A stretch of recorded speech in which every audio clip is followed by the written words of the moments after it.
بسم اللہ الرحمن الرحیم۔ اسپین میں مسجد قرطبہ کی شان۔ مسجد قرطبہ کی تعمیر عبد الرحمن آدم کے زمانہ میں شروع ہوئی تھی اور ہشام نے اس کو اختتام تک پہنچایا، لیکن ان کے بعد بھی ہر بادشاہ نے مسجد کی تعمیرات بڑھانے میں دولت کی پرواہ نہ کی۔ اس مسجد کا طول شرق سے غرب تک تقریباً 500 فٹ کے تھا اور اس کی خوشنما محرابیں 1417 سنگ مرمر کے ستونوں پر قائم تھیں، جن پر سنہرا کام کیا ہوا تھا۔ محراب اس مسجد کے 7 سنگ مرمر کے ستونوں پر قائم اور اس قدر بلند اور خوبصورت تھی کہ صرف اس کے دیکھنے کے لیے دور دراز سے لوگ آتے تھے۔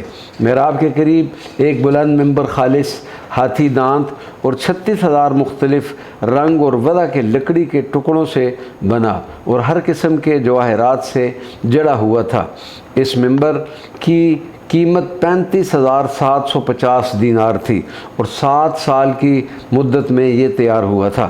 عبد الرحمن ثالث نے قدیم میناروں کو گرا کر ایک نیا مینار 108 فٹ بلند تیار کروایا، جس میں چڑھنے اور اترنے کے لیے 2 زینے تھے اور ہر زینے میں 107 سیڑھیاں تھیں۔ اس مسجد میں 10,000 جھاڑ روشنی کے چھوٹے بڑے جلا کرتے تھے، جن میں سے 3 سب میں بڑے جھاڑ خالص چاندی کے اور باقی پیتل کے تھے۔